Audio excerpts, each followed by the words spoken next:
I'm Marcus Thompson, 34, a widowed father of two who lost everything that mattered in the span of 18 months. When my wife Sarah passed from cancer, her mother looked me dead in the eye at the funeral and said I was incapable of raising my own children. She tried to take Emma and Jake from me, convinced I'd fail them like she claimed I'd failed her daughter. The grief nearly destroyed me.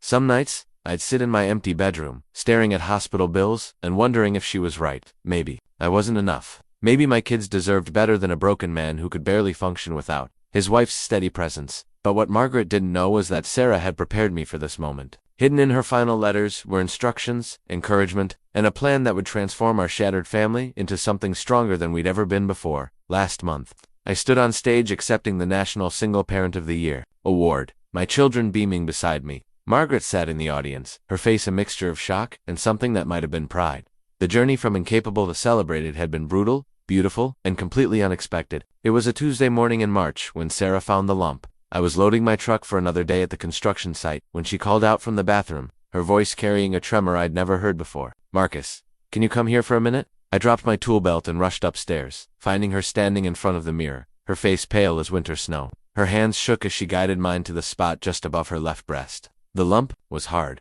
unmistakable, about the size of a marble beneath her skin. "How long has this been here?" I asked, though part of me already knew the answer would terrify me. "I noticed it last week," she whispered. "I kept thinking it would go away, that maybe I was imagining things." We sat on the edge of our bed, holding hands like teenagers, neither of us speaking the word that hung between us like a storm cloud. Kant said the word that had claimed her father 5 years earlier, the disease that haunted her family's medical history like a generational curse. The doctor's appointment came 3 days later. Dr. Martinez, Sarah's longtime physician, maintained his professional composure as he examined her, but I caught the tightness around his eyes when he felt the lump. He ordered a mammogram immediately, followed by a biopsy. The medical chart that would soon become our roadmap through hell began that day with a single notation: suspicious mass, left breast. Sarah held my hand during the biopsy, her knuckles white as the needle extracted tissue samples. Emma and Jake waited at Margaret's house, blissfully unaware that their world was about to shift on its axis. Margaret had volunteered to watch them, though she'd made a point of mentioning how difficult it was to manage children at her age. "I hope you appreciate how much I'm doing to help," she'd said as we dropped them off. "Some grandmothers wouldn't be so accommodating." The results came back on a Friday. Stage 3 invasive ductal carcinoma. The words felt like foreign language, technical and cold, until Dr. Martinez translated them into our new reality. Aggressive treatment, chemotherapy, radiation, surgery, a fight that would consume our lives for the foreseeable future. Sarah cried in the parking lot, her tears mixing with the spring rain that had begun to fall. I held her against my chest, feeling the rapid beat of her heart, memorizing the moment before everything changed. She pulled back and looked at me with those green eyes that had captured my heart 12 years earlier. "We're going to beat this," she said, her voice steadier than I felt. "The kids need us to be strong." That night, we sat Emma and Jake down in the living room. The medical chart spread across the coffee table like evidence of a crime we hadn't committed. Sarah explained that Mommy was sick, that the doctors were going to help her get better, but that it would take time and there would be some scary parts. Emma, always the mature one, nodded solemnly and asked if Mommy was going to lose her hair, like Grandpa had. Jake, only 6, wanted to know if he could catch the sickness from hugging Mommy. Sarah pulled them both close, promising them that love was the one thing that could never make anyone sick. When Margaret arrived the next morning with casseroles and unsolicited advice, her first words weren't about Sarah's diagnosis or how she was feeling. Instead, she surveyed our living room with its scattered toys and breakfast dishes and sighed heavily. "I suppose I'll need to help you keep this house organized now," she said, already rearranging our throw pillows. "Sarah won't be able to manage everything like she used to." Sarah's jaw tightened, but she said nothing. She was saving her strength for the fight ahead, though I could see the frustration building behind her eyes. Margaret had a way of making everything about her own martyrdom, even her daughter's cancer diagnosis. The family calendar became our Bible, a color-coded map of our new reality. Red markers for Sarah's chemotherapy appointments every other Tuesday, blue for radiation sessions that would come later, green for the kids' school events we were determined not to miss, yellow for family time, sacred hours that belonged to us alone. I'd never been much of an organizer before Sarah got sick. She was the one who remembered parent-teacher conferences, scheduled dentist appointments, and made sure permission slips got signed. But necessity turned me into a master of logistics almost overnight. I learned to pack snacks for chemo days, to schedule work around treatment times, and to explain to Emma and Jake why Mommy needed to rest more than usual. My boss at Henderson Construction was understanding at first. "Take whatever time you need," he'd said when I explained Sarah's diagnosis, but understanding had limits. And I felt those limits pressing against me as I called in late or left early for medical appointments. The other guys on the crew picked up my slack without complaint, but I could see the strain in their faces when I showed up exhausted from a sleepless night with Sarah. Margaret's help came with strings attached, invisible threads that seemed to tighten around my throat every time she stepped in. She'd arrive at our house in the morning, armed with cleaning supplies and a list of everything I was doing wrong. "These dishes should have been done last night," she'd say, rolling up her sleeves. "And when was the last time you vacuumed?" Sarah always kept this house spotless. She meant well, I told myself. She was grieving too, watching her daughter fight for her life. But every criticism felt like a judgment, every suggestion an indictment of my capabilities as a husband and father.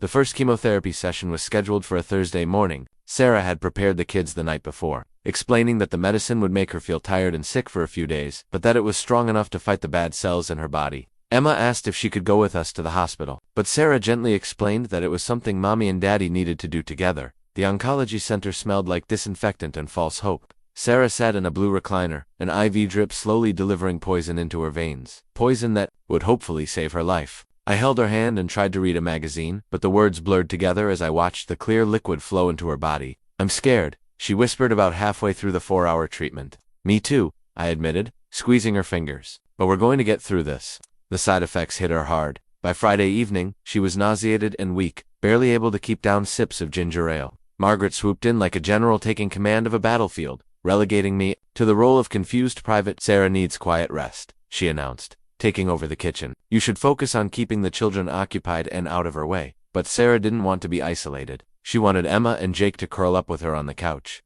Wanted to help with homework even when she felt terrible. Wanted to maintain some sense of normalcy in their disrupted world. Margaret's well-meaning interventions often created more tension than help. The worst part was watching my children try to navigate their mother's illness with the resilience that kids somehow possess. Emma started doing Jake's hair in the mornings. When Sarah was too tired to manage the routine, Jake drew pictures of superheroes fighting bad guys that looked suspiciously like cancer cells. They adapted in ways that broke my heart and filled me with pride. Simultaneously, Sarah's hair started falling out after the second treatment. She'd wake up with strands on her pillow, more coming out every time she showered. One morning I found her in the bathroom, staring at her reflection with tears streaming down her face. "I don't recognize myself anymore," she said. That afternoon, we went to the wig store together. Sarah tried on different styles, from conservative browns to adventurous reds. While I sat in a chair trying to pretend this was normal, she settled on something close to her natural color, though it felt like surrendering a piece of her identity. Margaret's reaction to the wig was typical. "Oh honey, that doesn't look natural at all. Maybe you should try the brown one instead." Sarah's patience finally snapped. "Mother, I'm fighting cancer. I think I can choose my own wig."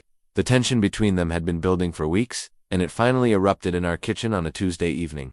Margaret had been criticizing my dinner choices, suggesting that I wasn't providing proper nutrition for Sarah's recovery. "Maybe if you planned meals better, she'd have more energy," Margaret said, rearranging our refrigerator contents. "Mom, please stop," Sarah said, her voice weak but firm. "Marcus is doing everything he can. We're all doing everything we can." Margaret's face crumpled, and for a moment, I saw past her controlling exterior to the frightened mother underneath. "I just want to help. I can't bear the thought of losing you."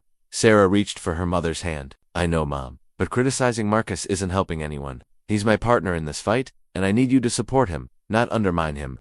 The conversation marked a temporary truce, but the underlying tension remained. Margaret's doubt about my abilities had been planted like a seed, and I could feel it growing stronger with each small mistake I made. Each time I forgot to pack Sarah's anti-nausea medication, or showed up late to pick up the kids from school. The calendar on our kitchen wall told the story of our determination. Doctor appointments, treatment dates, school events, and family time all carefully coordinated in colored ink. We were fighting together, all of us, even when it felt like we were falling apart. The medical bills arrived like a relentless tide, each envelope containing numbers that made my stomach clench. Insurance covered most of the treatments, but the deductibles, copays, and experimental therapies that offered hope beyond standard protocols added up to amounts I'd never imagined. The stack of bills on our kitchen counter grew taller each week, a paper monument to our desperation and determination. I started picking up weekend shifts, then overtime during the week, working 10-hour days that stretched into 12 when deadlines pressed. The extra money helped, but it came at a cost I was only beginning to understand. I'd come home exhausted, my body aching from physical labor, only to find Sarah weak from chemotherapy, and the children needing attention.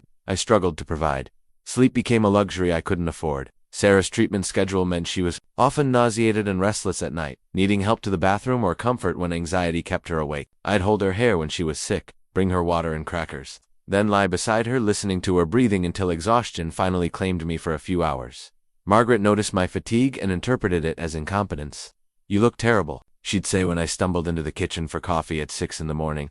"How are you supposed to take care of my daughter when you can barely take care of yourself?" The criticism stung because part of me wondered if she was right. I'd forgotten to pack Jake's lunch twice in 1 week. Emma had to remind me about her school project that was due the next day.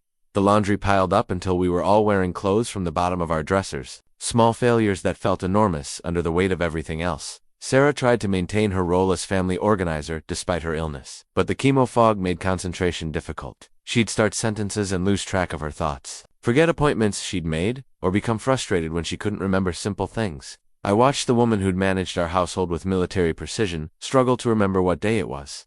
The experimental treatment Dr. Martinez suggested cost $15,000, money our insurance wouldn't cover. I sat in his office, holding Sarah's hand while he explained the potential benefits and risks, knowing that the decision would likely bankrupt us. Sarah squeezed my fingers, her eyes asking the question we both knew the answer to. "We'll find a way," I told Dr. Martinez, "whatever it takes." That night, I called my brother in Denver, swallowing my pride to ask for a loan. I took a second mortgage on our house, the home Sarah and I had saved for years to buy. I sold my truck and bought a used one with twice the mileage. Every financial safety net we'd built over 12 years of marriage disappeared into the black hole of medical expenses. Margaret watched these struggles with growing concern and criticism.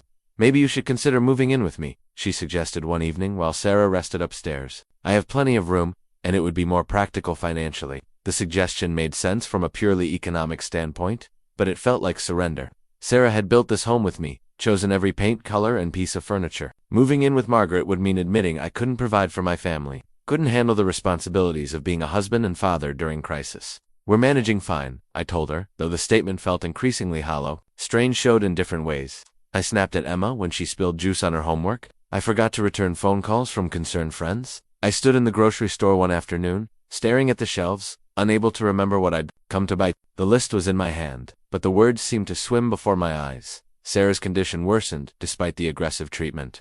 The tumors weren't shrinking as quickly as Dr. Martinez had hoped, and the side effects were becoming more severe. She developed neuropathy in her hands and feet, making it difficult to walk or grip objects. Simple tasks like buttoning her shirt or opening a jar became monumental challenges. I became her hands when hers wouldn't cooperate, her strength when the treatments left her weak. I learned to give injections, to recognize the signs of dehydration, to navigate the complex world of medical insurance claims and prior authorizations. Skills I'd never wanted to develop became essential to our survival. The children adapted with the heartbreaking resilience of youth, but I could see the toll it was taking. Emma started having nightmares about losing her mother. Jake became clingy, afraid to leave for school in case something happened while he was gone. They needed stability, routine, and emotional support that I struggled to provide while managing everything else. Margaret's criticisms became more frequent and pointed. "The children need structure," she'd say. "They need someone who can focus on their needs without being distracted by everything else."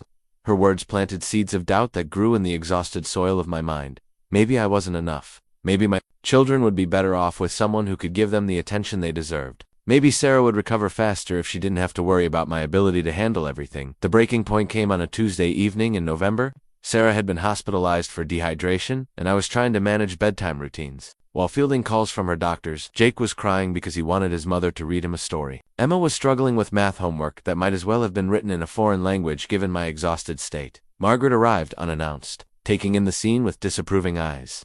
"This is exactly what I was afraid of," she said, gathering Jake into her arms. "These children need better than this chaos." I stood in our living room, surrounded by medical supplies, unpaid bills, and the evidence of my failing efforts to hold everything together. For the first time since Sarah's diagnosis, I wondered if Margaret might be right. While I struggled to keep our world from falling apart, Sarah was quietly preparing for a future I couldn't yet imagine. In the quiet hours when I was at work and the children were at school, she began writing letters, dozens of them, each one carefully crafted for specific moments she might not be there to witness. I didn't know about the letters during those difficult months. Sarah kept them hidden in her jewelry box, the one her grandmother had given her when she turned 16. It was an ornate wooden box with a secret compartment that she'd shown me years earlier.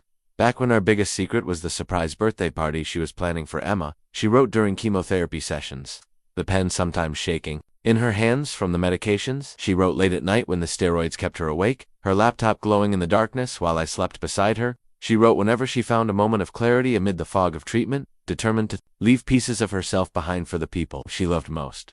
The letters weren't just random thoughts or sentimental messages. Sarah approached them with the same methodical planning she brought to everything else in her life. She created a system, organizing them by purpose and situation. Letters for birthdays she might miss. Letters for first days of school, graduations, wedding days. Letters for the times when life would knock us down and we'd need her strength to get back up. She wrote practical advice, alongside emotional support. How to braid Emma's hair the way she liked it. Jake's favorite bedtime story, word for word, in case I couldn't remember all the voices. Which pediatrician to call for different types of illnesses. How to navigate the politics of school parent committees, the location of important documents, and the passwords to accounts I'd never needed to access. But the most important letters were the ones addressed to me, designed for moments when I'd doubt myself or feel overwhelmed by the responsibilities of single parenthood. She knew me better than I knew myself, understood exactly when I'd need encouragement and what form that encouragement should take. One letter was marked for when you feel lost, another read for when the kids are struggling. There was one labeled for when Margaret gets too involved and another titled for when you want to give up. She anticipated my darkest moments and prepared responses, like a lighthouse keeper leaving instructions for ships that had yet to encounter the storm. Sarah's handwriting filled page after page with her philosophy of parenting, her hopes for our children's futures, and her unwavering faith in my ability to guide them through whatever challenges lay ahead. She wrote about the importance of bedtime routines, the value of family dinners, and the need to let children fail sometimes so they could learn to succeed. She documented family traditions. I might forget the way we always made pancakes on Saturday mornings, the Christmas Eve ritual of opening one present, the summer camping trips to the lake where her parents had taken her as a child. She wrote detailed instructions for maintaining these traditions, knowing they would provide continuity and comfort in the chaos of grief. The letters revealed a Sarah I'd always known but never fully appreciated the strategist behind our family's happiness. The quiet planner who anticipated needs before they arose. She'd been preparing for this possibility since her diagnosis. Not out of pessimism, but out of love so deep it extended beyond her own mortality. She wrote about discipline, explaining her reasoning behind rules and consequences. She shared her concerns about Emma's tendency toward perfectionism and Jake's need for extra reassurance. She offered guidance on navigating the teenage years still to come, drawing on her own experiences and observations of other families. But perhaps most importantly, she wrote about Margaret. Sarah understood her mother's controlling nature better than anyone. Having grown up under that well-intentioned but suffocating influence, she wrote about setting boundaries, about recognizing when help became interference, and about the importance of maintaining our family's independence even while accepting support. Margaret means well, she wrote in one letter, but she's never understood that love isn't about control. She tried to take over because she thinks she's protecting the children, but what they really need is for you to be their father, not for her to be their substitute mother. Don't let her convince you that needing help means you're failing. The letters also contained surprises, memories I'd forgotten, observations about my character that made me see myself through her eyes. She wrote about the day we first met, about the moment she knew she wanted to marry me, about the pride she felt watching me become a father. She captured versions of myself that I'd lost sight of under the weight of caregiving and crises. She wrote about the future with a certainty that broke my heart. College tuition payments, teenage heartbreaks, wedding planning, grandchildren we might someday share. She wrote as if she'd be there for all of it, while simultaneously preparing me to handle it alone. The collection represented months of secret work, a labor of love that she pursued while fighting for her life. Each letter was dated and sealed, marked with specific instructions for when it should be opened. She'd created a roadmap for the journey ahead, a guide for navigating the wilderness of grief and single parenthood. I wouldn't discover these letters until after her death, wouldn't understand the full scope of her preparation until I was drowning in the responsibilities she'd tried to prepare me for. But even as she wrote them, weak from chemotherapy and uncertain about her future, Sarah was already fighting for our family's survival in ways I couldn't yet comprehend. The transition to hospice care came in February, 15 months after Sarah's diagnosis. Dr. Martinez delivered the news with the gentle professionalism that had carried us through countless appointments. But his words still felt like a physical blow. The treatments weren't working. The cancer had spread to her liver and bones. It was time to focus on comfort rather than cure. Sarah received the news with a composure that amazed me. She asked practical questions about pain management, about how much time we might have, about the logistics of bringing medical equipment into our home. She was already thinking ahead, planning for the transition from patient to preparing for goodbye. The hospital bracelet she'd worn for so many months became a symbol of our new reality. Instead of treatment schedules and medication times, it now recorded comfort measures and visiting hours. The fight was over, but the most difficult part of our journey was just beginning. Margaret took the news harder than any of us. She'd maintained an almost aggressive optimism throughout Sarah's treatment, refusing to discuss the possibility of death, even when the doctors gently suggested we prepare for different outcomes. The hospice decision shattered her carefully constructed hope. There has to be something else. she insisted during a family meeting with the hospice team. Some treatment you haven't tried. Some specialist we haven't seen. Sarah reached for her mother's hand, her own thin and weak from months of chemotherapy. Mom, I need you to hear this. I'm tired. I'm ready to stop fighting the cancer and start fighting for time with my family. The hospice bed was set up in our living room, positioning Sarah at the center of our family's daily life. She could watch the children do homework, participate in dinner conversations, and maintain her role as mother even as her body failed. The room filled with medical equipment, oxygen tanks, medication pumps, monitoring devices, but Sarah insisted on keeping it feeling like home. Emma and Jake struggled to understand why Mommy couldn't get better. Emma, at 9, grasped the concept of death intellectually but couldn't accept it emotionally. She'd sit beside Sarah's bed, reading aloud from books they'd shared, as if the right story might somehow reverse the inevitable. Jake, at 7, approached his mother's illness with the concrete thinking of childhood. When will the medicine make you better? He'd asked. Unable to comprehend that medicine wasn't the goal anymore, Sarah handled these conversations with remarkable grace. She talked about death as another part of life, like seasons changing or flowers blooming, and then going to sleep. For winter she promised that love would continue even when she couldn't be there physically, that memories would keep her close to them always. The hardest conversation came on a quiet Tuesday evening in March. Sarah asked me to sit beside her bed, while the children played in the next room. Her voice was weak, but her eyes were clear and determined. I need to know that you'll be okay, she said. Not just surviving, but actually okay. Happy, maybe even in love again someday. The suggestion felt like betrayal. How could I think about loving someone else when I was losing the love of my life? But Sarah persisted, making me promise to remain open to possibilities, to not let grief define the rest of my life. The children need to see that life continues, she explained. That loss doesn't mean the end of everything good. They need to know that it's okay to be happy again. She talked about Margaret, about the challenges I'd face managing her involvement in our lives. She's going to get worse before she gets better, Sarah warned. Grief makes people do crazy things. She might try to take the children, thinking she's protecting them. You can't let her. These conversations were exhausting for both of us, but Sarah insisted on having them. She was using her remaining energy to prepare me for battles I couldn't yet imagine, arming me with strategies for conflicts that felt unthinkable. The children's routines became even more important during those final weeks. Sarah insisted on maintaining bedtime stories, homework help, and family dinners at the kitchen table, even when eating was difficult for her. She wanted their last memories to include normalcy, alongside the medical equipment and hushed conversations. Margaret's behavior became increasingly erratic as Sarah's condition worsened. She'd arrive at our house with elaborate plans for outings Sarah couldn't manage, or she'd rearrange furniture to make the room more cheerful. Her need to control extended to questioning my decisions about Sarah's care, second-guessing medication, schedules, and comfort measures. Maybe she'd be more comfortable at my house, Margaret suggested one afternoon. I have better light in my spare bedroom. Sarah's response was swift and final. This is my home, these are my children, I'm staying here. The tension between Margaret's desire to help and her inability to accept Sarah's choices created an undercurrent of conflict during those precious final weeks. Sarah tried to bridge the gap, explaining her decisions and reassuring her mother that she was being well cared for. But Margaret's anxiety manifested as criticism of my caregiving. As March turned to April, Sarah's energy faded, but her determination remained strong. She spent hours talking with Emma and Jake, creating final memories and sharing wisdom they might not understand until they were older. She recorded herself reading their favorite bedtime stories, her voice growing weaker with each session, but her love coming through clearly. One evening she called me to her bedside with unusual urgency. I need you to promise me something, she whispered. When I'm gone, don't let anyone tell you that you're not enough. You are enough. You've always been enough. The children need you to believe that. 3 days later, on a quiet Thursday morning, while the children were at school, Sarah passed away peacefully in her sleep. The house fell silent except for the sound of spring rain against the windows, washing the world clean for whatever came next. Margaret arrived within minutes of my call, her face a mask of grief and determination. As she stood in our living room, looking at the empty hospice bed, I could see something hardening in her expression. Those poor children, she said, her voice already carrying the weight of decisions she was preparing to make.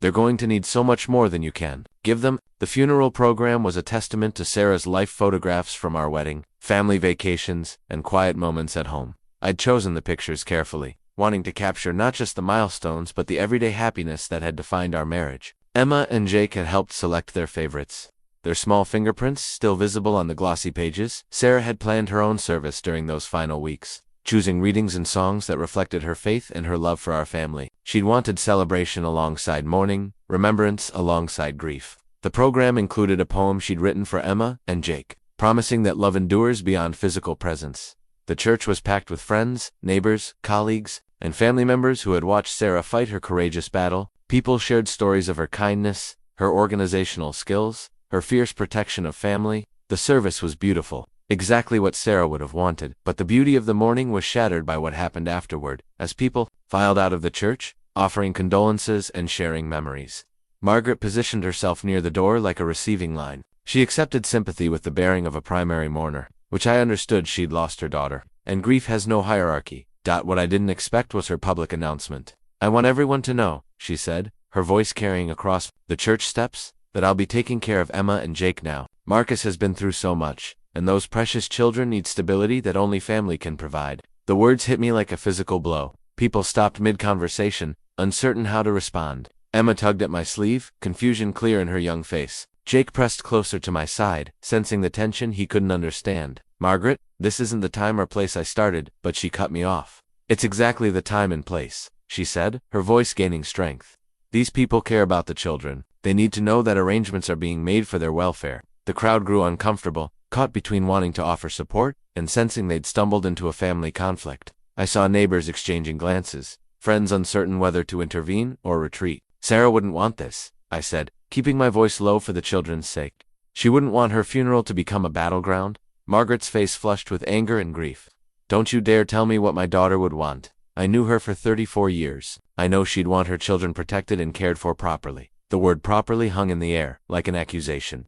Behind it was everything Margaret had never said directly but had implied through months of criticism and interference. That I wasn't capable, that I wasn't enough, that my love for my children wasn't sufficient to overcome my limitations.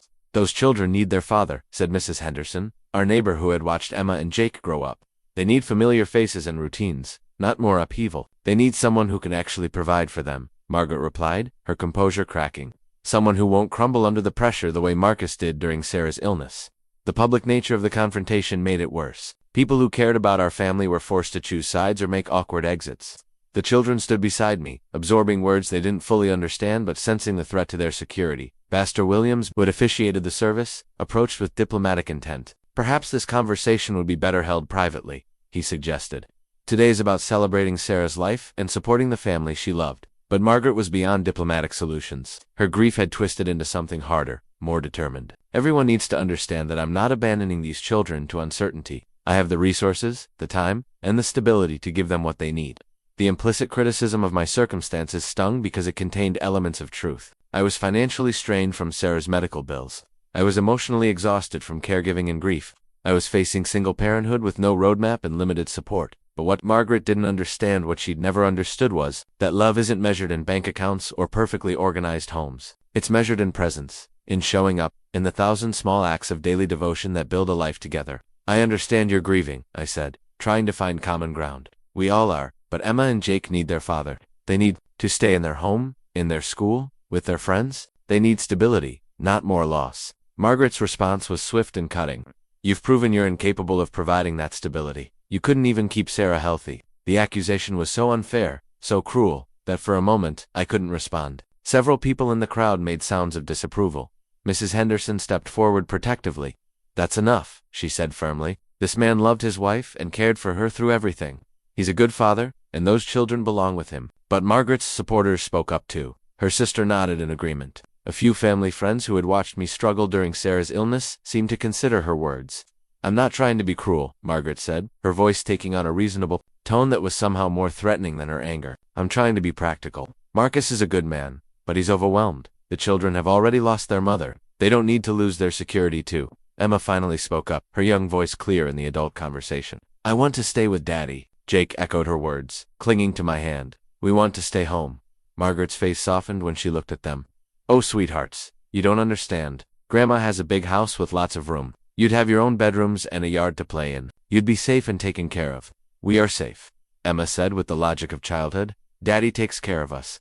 The public nature of the confrontation had created witnesses to Margaret's intentions. Friends and neighbors who might have stayed neutral in a private family dispute had now seen her challenge my custody in front of my children. The community that had supported us through Sarah's illness was being forced to choose sides. As people began to disperse, many approached me with quiet words of support, but others seemed uncertain, influenced by Margaret's presentation of herself as the responsible choice. I could see the seeds of doubt she was planting, the reasonable questions she was raising about my ability to handle single parenthood. That evening, after the children were finally asleep, I sat in our empty living room and realized that Margaret's public challenge was just the beginning. She wasn't making idle threats or speaking from momentary grief. She was laying the groundwork for a custody battle that would define our family's future. The funeral program sat on the coffee table, Sarah's smiling face looking up at me from the cover. I wondered what she would have thought of her mother's actions, how she would have navigated this conflict. For the first time since her death, I felt completely alone. The custody papers arrived on a Tuesday morning, delivered by a process server who looked apologetic as he handed me the envelope.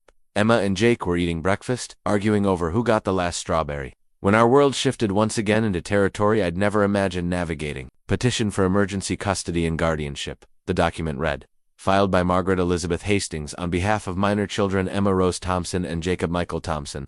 The legal language was dense and intimidating, but the message, it was clear. Margaret was seeking to remove my children from my care. I sat at the kitchen table. The papers spread before me like evidence of a crime I hadn't committed. The children continued their morning routine, unaware that their grandmother was attempting to legally tear apart what remained of our family. The petition painted a picture of my inadequacy that was both recognizable and distorted. Yes, I had been overwhelmed during Sarah's illness. Yes, our finances were strained. Yes, I had struggled to maintain the household standards Sarah had set. But Margaret's legal team had taken these temporary challenges and presented them as permanent character flaws. Respondent has demonstrated inability to provide stable home environment. One section read, children have been observed in states of emotional distress and physical neglect. The phrase physical neglect referred to Jake showing up to school with mismatched socks and Emma's hair being braided incorrectly. Normal parenting struggles had been transformed into legal ammunition. I'd called in sick to work and spent the day researching family lawyers. The consultations were expensive money I didn't have for conversations I'd never planned to need.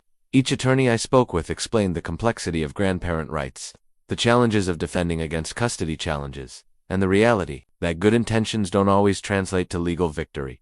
Jennifer Martinez, a family law attorney with 20 years of experience, agreed to meet with me that afternoon. Her office walls were covered with certificates and awards, but her manner was warm and reassuring.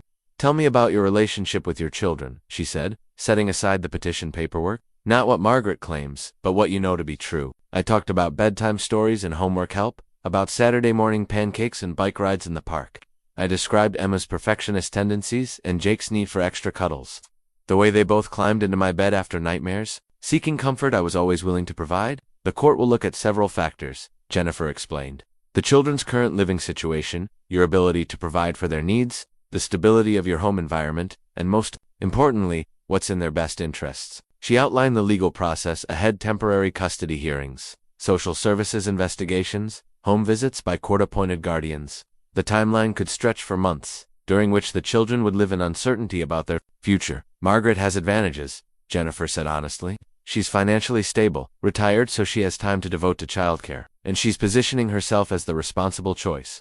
But you have the most important advantage: you're there. Father and children generally do better with their biological parents when possible. The consultation fee was $300, money I scraped together from the emergency fund that had already been depleted by Sarah's medical expenses.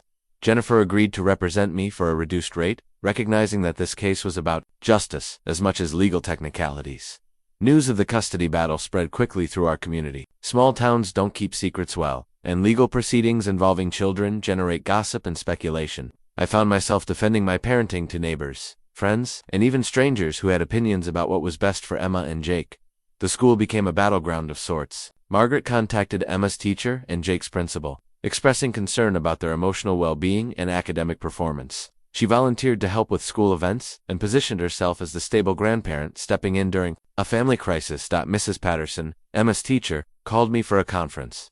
Emma is struggling academically, she said, showing me test scores that had declined since Sarah's death. She's having trouble concentrating and seems anxious about things that didn't used to bother her. The academic struggles were real. Grief had affected both children's ability to focus on schoolwork, but Margaret's legal team would use these temporary setbacks as evidence of my inadequate parenting. Every missed assignment, every emotional outburst, every sign of normal childhood adjustment to loss became potential ammunition in the custody battle. I started documenting everything: daily schedules, meal plans, homework completion, bedtime routines. I photographed clean bedrooms, organized closets, and family activities. I collected character references from neighbors, teachers, and friends who could attest to my commitment. To the children, the financial strain of legal representation was crushing. Jennifer required a $5,000 retainer, money I didn't have. I took out another loan against our house, the home Sarah and I had planned to leave to our children. Every dollar spent on legal fees was a dollar not available for Emma's piano lessons or Jake's soccer equipment. Margaret's financial advantages became more apparent as the legal process unfolded. Her attorney was from a prestigious firm in the city, with resources and experience that dwarfed my representation. She could afford investigators, expert witnesses, and extended legal battles that would bankrupt me. The social services investigation began with a home visit from Mrs. Chen, a caseworker who seemed kind but thorough. She examined the children's bedrooms, checked our refrigerator and pantry, and asked detailed questions about our daily routines. "Tell me about your dad," she asked Emma during a private interview. "How does he take care of you?" Emma's responses were honest and heartbreaking. "He's sad a lot since Mommy died, but he still makes us breakfast and helps with homework. He gives really good hugs when we're scared." Jake's interview was simpler, but equally revealing. "Daddy reads me stories and tucks me in. He makes funny voices for all the characters." Mrs. Chen's report would carry significant weight in the custody determination. Her observations of our home life, the children's comfort level with me, and their expressed preferences would influence the judge's decision. The waiting was the hardest part. Every day brought the possibility of devastating news, a court ruling that would remove my children from my care. I couldn't plan for the future because I didn't know if we'd have one together. Margaret's campaign for custody wasn't limited to legal proceedings. She began showing up at school events, positioning herself as the responsible adult in the children's lives. She offered to help with carpools, volunteered for classroom activities, and made herself indispensable to teachers and administrators. Her strategy was subtle but effective. She never directly criticized me in public, but she consistently presented herself as the solution to our family's problems. "These poor children have been through so much," she'd say to other parents. "They need stability and consistency." The implicit message was clear. I couldn't provide what they needed, but she could. Community members began taking sides. Some rallied to our defense, writing letters to the court, attesting to my character and commitment to the children. Others seemed swayed by Margaret's presentation of herself as the practical choice. The divide was painful to witness. Friends I'd known for years suddenly seemed uncertain about supporting me. Neighbors who had watched me care for Sarah during her illness now questioned whether I could handle single parenthood, but the most painful part was watching Emma and Jake try to navigate the adult conflicts surrounding them. They knew something was wrong, could sense the tension and uncertainty, but couldn't understand why their grandmother was trying to take them away from their father. "Are we going to have to live with Grandma?" Emma asked one evening as I tucked her into bed. "Not if I can help it," I promised, hoping I could keep that promise. The legal battle that would determine our family's future was just beginning. The eviction notice appeared on our front door on a gray Monday morning in May. The yellow paper stark against the white paint Sarah had chosen when we'd bought the house 7 years earlier. "Notice to quit or pay rent" was printed in bold letters that seemed to mock every effort I'd made to hold our lives together. I stared at the document, my hands shaking as I read the details. 3 months behind on mortgage payments. Total amount due, $4,847.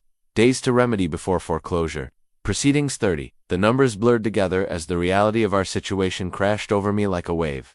Emma and Jake were getting ready for school, their voices carrying from the kitchen where they were arguing over cereal choices, normal childhood squabbles that felt surreal against the backdrop of our crumbling stability. How do you explain to an 8-year-old and a 60-year-old that you might lose the only home they've ever known? The mortgage payments had become impossible to maintain after Sarah's death. Her disability insurance had provided some income during her illness, but that stopped when she passed. My construction job barely covered basic living expenses, and the legal fees for the custody battle had consumed what little savings remained. I'd been juggling bills for months, paying utilities one month and groceries the next, always hoping that somehow things would stabilize. But the mortgage was too large, too unforgiving. The bank didn't care about my grief or my good intentions. They cared about payments, and I couldn't make them. The timing couldn't have been worse. Henderson Construction had laid me off the previous week, citing a slowdown in new projects. The reality was that my frequent absences for legal meetings and court appearances had made me unreliable. I understood their position, but understanding didn't pay the bills or feed my children. I sat on the front steps, the eviction notice crumpled in my fist, and wondered if Margaret had been right all along. Maybe I was incapable. Maybe my children deserved better than a father who couldn't even keep a roof over their heads. The phone calls to the bank were humiliating exercises in desperation. I explained about Sarah's death, about the medical bills, about the custody battle draining our resources. The customer service representatives were polite but firm. They'd heard similar stories before. Compassion didn't modify mortgage terms. "We can discuss a payment plan if you can bring the account current," the loan officer explained, "but without steady income, we can't approve any modification programs." Steady income. The phrase haunted me as I updated my resume for the 3rd time that month. Construction work had been my career for 15 years, but the custody battle? required flexibility that most employers couldn't accommodate. Missing work for court appearances, social services meetings, and legal consultations had made me unemployable in my chosen field. Emma and Jake sensed the growing tension, even though I tried to shield them from the worst of it. Emma started having nightmares again, waking up crying about losing her house the way she'd lost her mother. Jake became clingy, afraid to go to school in case the house disappeared while he was gone. "Are we poor now?" Emma asked one evening, as I served beans and rice for the third consecutive night. Her question was innocent, observational rather than accusatory, but it cut through me like a blade. "We're going through a tough time," I told her, the euphemism feeling inadequate, "but we're going to be okay." The lie tasted bitter in my mouth. We weren't going to be okay. Every day brought new evidence of my failure to provide for my family. The electricity had been shut off twice. The car needed repairs I couldn't afford. The children's clothes were getting too small, but new ones weren't in the budget. Visits became more frequent and more pointed. She'd arrive with bags of groceries, toys for the children, and barely concealed satisfaction at our deteriorating circumstances. "You know I'm here to help," she'd say, surveying our nearly empty refrigerator. The children shouldn't have to suffer because of pride. Her offers of assistance came with strings attached, implicit reminders that she could provide everything. I couldn't. Financial security, educational opportunities, stability. The custody papers she'd filed painted a stark contrast between what she could offer and what I was actually providing. The social worker's follow-up visit coincided with our worst week. Mrs. Chen arrived to find our utilities shut off, the house cold despite the spring weather. I'd been heating water on a camping stove for the children's baths, trying to maintain some semblance of normal routines. "Mr. Thompson, I'm concerned about the living conditions," she said gently. "The children need consistent heat, hot water, proper lighting for homework." I explained about the temporary utility shutoff, about the payment plan I was negotiating, about the job interviews I had scheduled.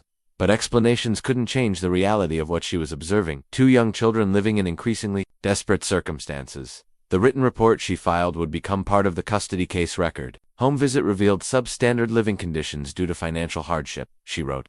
"Children appear healthy, but living environment raises concerns about respondents' ability to provide adequate care." The words stung because they were factually accurate while missing the larger truth. I loved my children desperately and would have done anything to provide for them. But love doesn't pay electric bills or put food on the table. My brother called from Denver, offering the loan that could have saved our house, but the amount he could spare, $2,000, wasn't enough to bring the mortgage current. It would only delay the inevitable while adding to the debt I couldn't repay. "Come stay with us," he offered.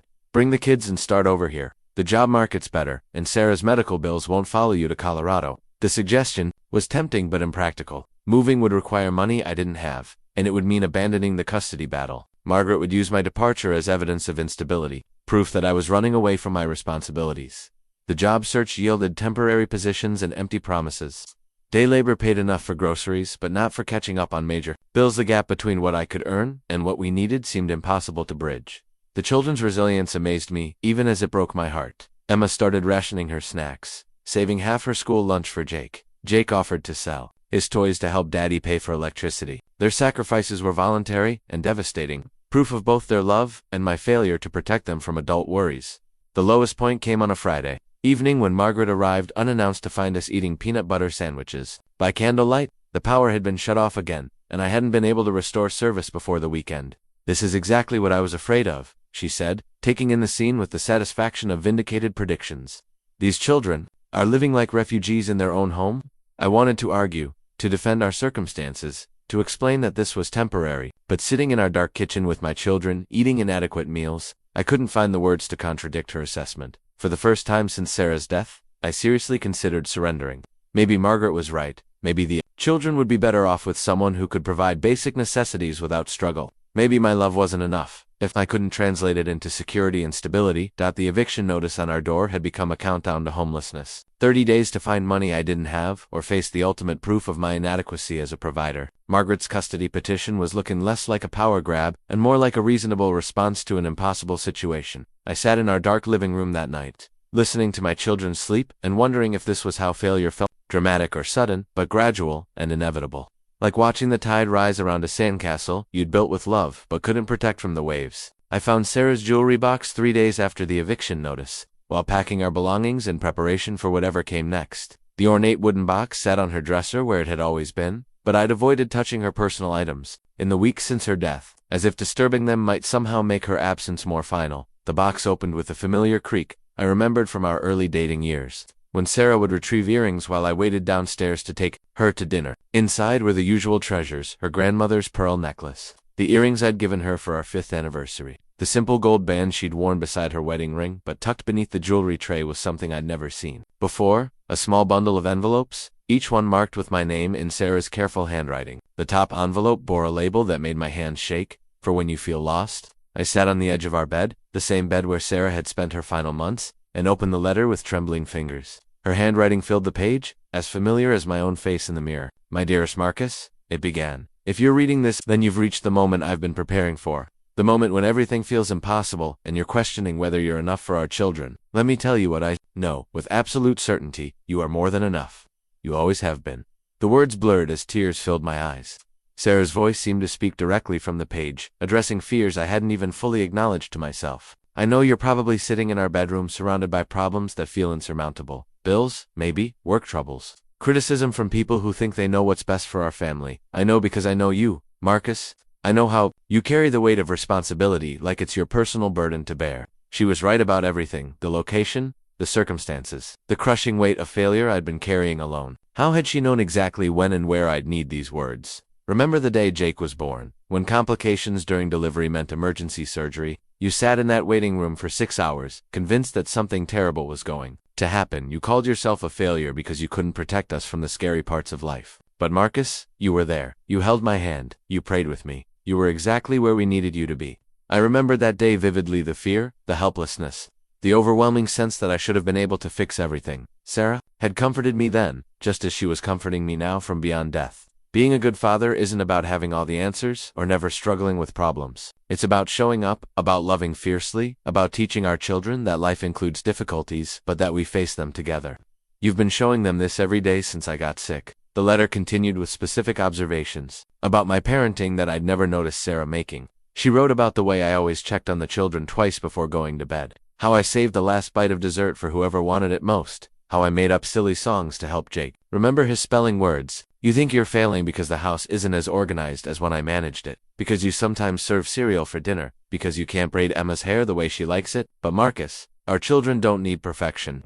They need presence. They need to know that their father loves them enough to keep trying, even when everything feels overwhelming. Sarah addressed the custody battle directly, as if she'd foreseen Margaret's challenge to my parenting. My mother means well, but she's never understood that love can't be measured in bank accounts or perfectly folded laundry. She's going to try to convince you and everyone else that the children need what she can provide instead of what you already give them. Don't let her. Our children need their father, not another caretaker. The practical advice that followed was specific and immediately useful. Sarah had anticipated the financial struggles I'd face and outlined strategies for budgeting, finding assistance programs, and prioritizing expenses. She'd researched single-parent support groups, local food banks, and childcare resources. "Check the top drawer of my desk," she wrote. "I've left contact information for people who can help with job placement, financial counseling, and legal aid. Don't be too proud to ask for help, Marcus. Accepting assistance doesn't make you a failure, it makes you smart." But the most powerful part of the letter was her unwavering faith in my capabilities. "I chose you to be the father of my children, not because you were perfect, but because you were perfect for us. I watched you become the man I fell in love with, then watched you become an even better man when you became a father. That person doesn't disappear just because life gets hard." She ended the letter with instructions that were both practical and deeply loving. "Read this letter whenever you start to doubt yourself. Then go hug our children and remember that you are their entire world. They don't need a perfect father, they need their father, and that's exactly who you are." I sat with the letter for a long time, reading certain passages over and over, until the words were memorized. For the first time since Sarah's death, I felt something other than overwhelming grief and self-doubt. I felt connected to the man she'd believed I could be, even in the darkest moments. The other letters in the bundle beckoned, each marked 4 different circumstances I might face, but this first letter was enough for now. It was a lifeline thrown across the void of loss. Proof that Sarah's love continued to guide our family, even when she couldn't be physically present. I wiped my eyes and went to check on Emma and Jake. Finding them asleep in their beds, despite the stress and uncertainty surrounding our lives, they looked peaceful, trusting, completely confident that their father would figure out how to keep them safe. Sarah's letter had reminded me of something I'd forgotten. I wasn't supposed to be perfect. I was supposed to be present. And despite all the struggles and failures and moments of doubt, I'd never stopped showing up for my children. That realization didn't solve our financial problems or end the custody battle, but it restored something I'd lost along the way: faith in myself as the father Sarah had chosen, the father our children needed, the father I'd always been, even when I couldn't see it. Sarah's desk drawer revealed a treasure trove of practical wisdom I'd never known existed. Beneath old bills and school forms, she'd created a comprehensive guide to managing our household contact information for reliable babysitters, schedules for optimal grocery shopping, and a detailed chore chart that broke down age-appropriate responsibilities for Emma and Jake. The chore chart became our salvation. Sarah had designed it with colorful markers and star stickers, making household tasks feel like a game rather than drudgery. Emma could handle setting the table, sorting laundry, and feeding our goldfish. Jake was responsible for putting away toys, making his bed, and helping with simple meal preparation. "Look what Mommy made for us," I told them that evening, unfolding the laminated chart. Their faces lit up with recognition and excitement. Here was something familiar in our chaotic world. Proof that their mother had planned for their future, even when she couldn't be part of it. The transformation wasn't immediate, but it was noticeable. Emma took pride in her expanded responsibilities, approaching each task with the thoroughness she'd inherited from Sarah. Jake turned everything into an adventure, narrating his bed-making process like a sports announcer calling a championship game. Within a week, our mornings ran smoother than they had in months. Everyone knew their roles, their responsibilities, their part in keeping our family functioning. The children felt valuable and needed, while I felt supported rather than overwhelmed by the endless list of daily tasks. Margaret noticed the change during her next visit. She arrived with her usual armload of supplies and criticism, but stopped short when she saw Emma efficiently packing school lunches while Jake sorted clean socks by color. "Well," she said, unable to find fault with the organized scene before her, "this is certainly an improvement." The grudging acknowledgement felt like victory. For months, Margaret had focused on everything I was doing wrong, every way I was failing to meet Sarah's standards, but the chore chart proved that Sarah had prepared me for success, not just survival.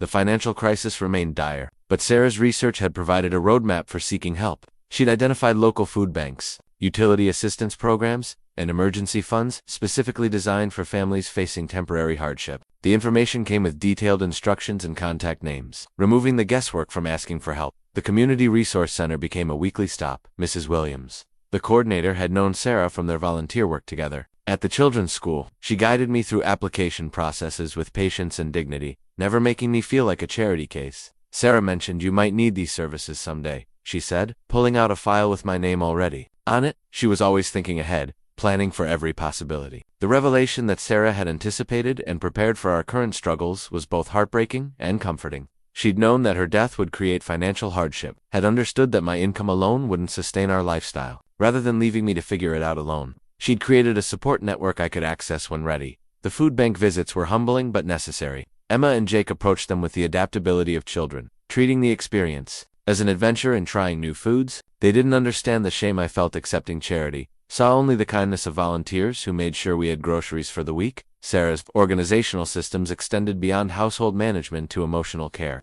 She'd left instructions for maintaining family traditions, celebrating holidays, and creating new memories that honored her presence while acknowledging her absence. The Saturday morning pancake tradition resumed with modifications. Instead of Sarah's elaborate shapes and designs, we made simple circles decorated with fruit faces. The children giggled at my clumsy attempts to flip pancakes, but the laughter filled our kitchen in ways it hadn't since before Sarah got sick. Bedtime routines became sacred time. Sarah had left detailed notes about each child's preferences. Emma liked her hair brushed exactly 50 times. Jake needed his stuffed elephant positioned just right before he could sleep. Following her instructions felt like continuing a conversation with her, maintaining her presence in our daily lives. The homework station she'd designed in the corner of our living room became operational again. Emma's perfectionist tendencies were manageable when she had the right supplies and environment. Jake's restless energy found focus when he could fidget with a stress ball. Sarah had provided for exactly that purpose.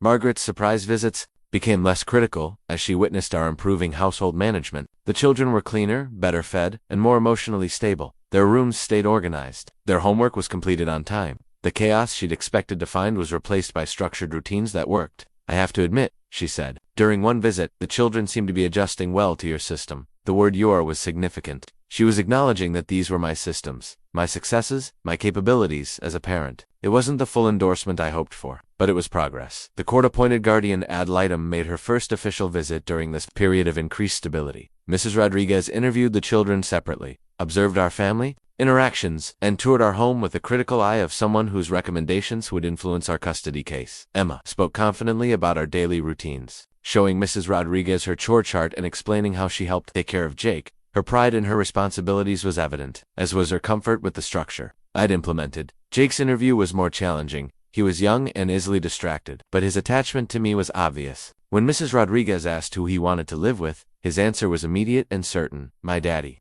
The home visit report would be crucial evidence in our custody battle. Mrs. Rodriguez documented the organized bedrooms, the meal planning, calendar, the evidence of routine and stability that had emerged from chaos.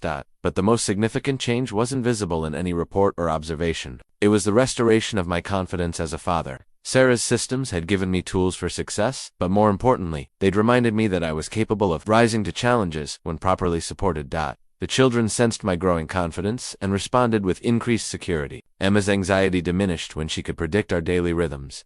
Jake's behavioral issues resolved when he understood expectations and consequences. Our house began to feel like a home again rather than a crisis center. Margaret's custody petition suddenly seemed less threatening.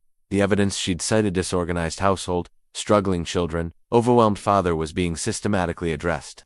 We weren't just surviving anymore. We were building a life together that honored Sarah's memory while creating our own new normal. The family calendar, once a source of stress and confusion, became a symbol of our resilience. Color-coded activities, carefully planned routines, and protected family time showed a household that was functioning, growing, and healing together. Sarah's organizational genius had given us the framework for success, but we were the ones making it work. For the first time since her death, I looked at our future with hope rather than fear. We had challenges ahead, but we also had systems, support, and most importantly, each other. Sarah's career advice came in the form of a manila folder tucked behind her desk's file drawer, labeled Marcus's professional development in her neat handwriting. Inside were articles about transitioning careers, sample resumes for construction managers, and information about certification programs I'd never considered pursuing. The folder also contained a letter specifically about my work situation, written as if she'd known exactly when I'd need career guidance. "You've always been more than just a construction worker," she'd written. "You're a natural leader,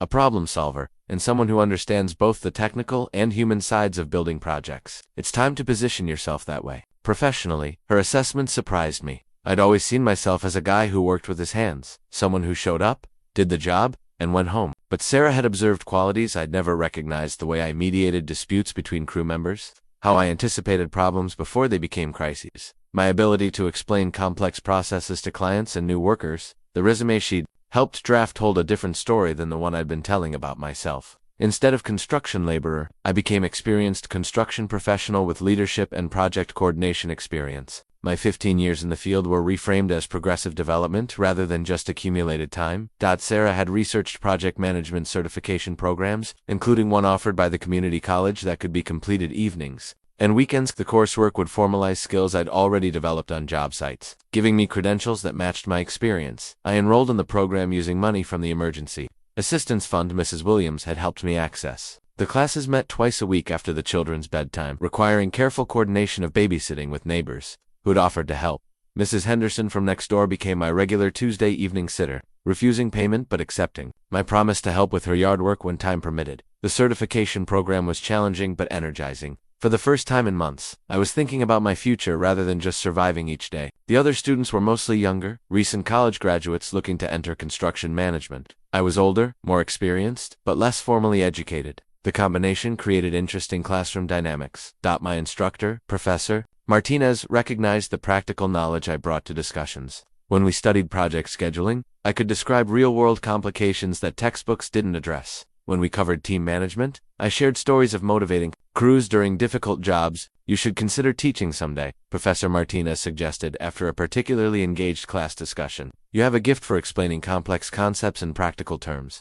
The idea had never occurred to me, but Sarah's folder contained information about teaching certifications for trade professionals. She'd researched pathways for experienced workers to transition into education, apparently seeing potential in me that I'd never recognized. The job search itself required a complete shift in strategy. Instead of showing up at construction sites looking for immediate work, I was networking with project managers, submitting applications to engineering firms, and positioning myself for positions that required both field experience and formal training. Sarah's research had identified several construction companies that specifically valued workers with both practical experience and professional development. She'd even included contact information for human resources managers at firms known for promoting from within. The first serious interview came with Morrison Engineering, a mid-sized firm that managed commercial construction projects throughout the region. The hiring manager, David Chen, had worked his way up from field positions and appreciated candidates with similar backgrounds. Tell me about a time when you had to manage a difficult situation on a job site, he asked during our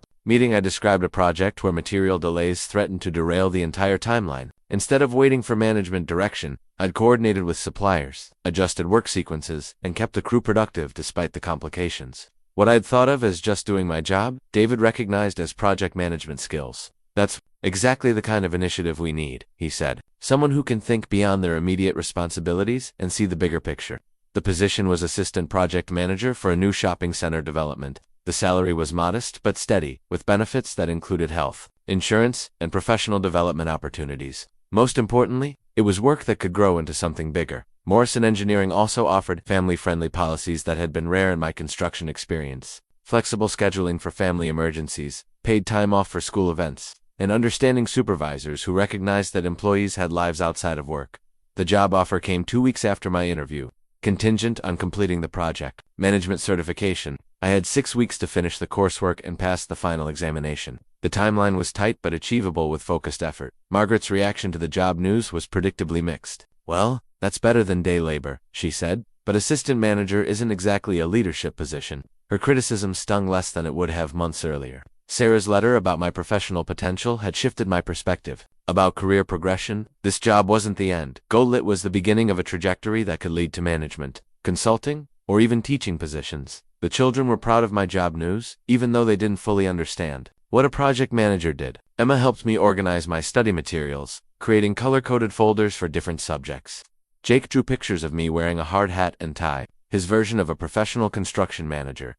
The certification program required a final project developing a comprehensive management plan for a hypothetical construction job. I chose to design plans for building a family home, incorporating everything I'd learned about scheduling, budgeting, and team coordination. Working on the project reminded me why I'd originally chosen construction work.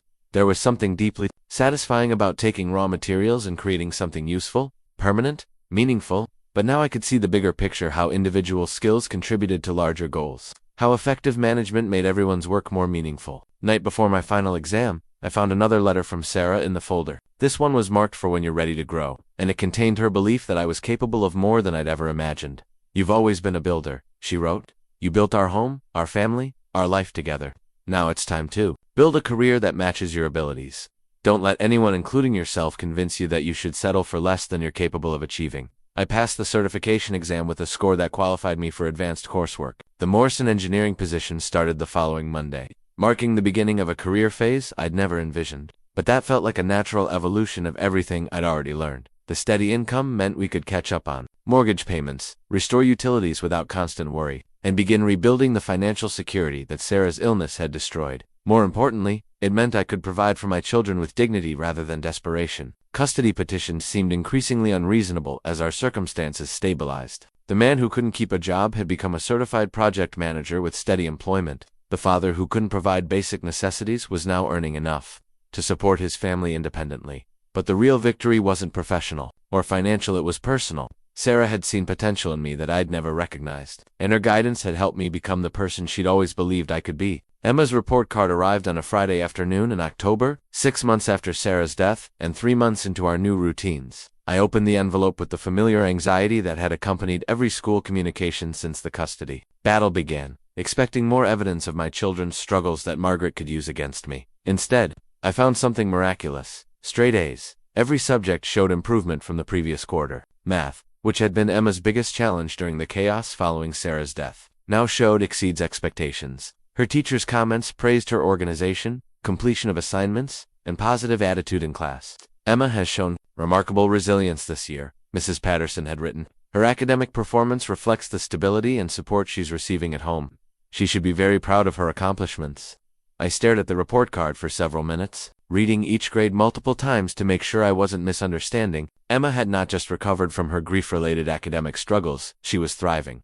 When Emma came home from school, I was waiting with the report card and the biggest smile I'd managed in months. "Look what you accomplished," I said, showing her the grades. Her face lit up with pride and relief.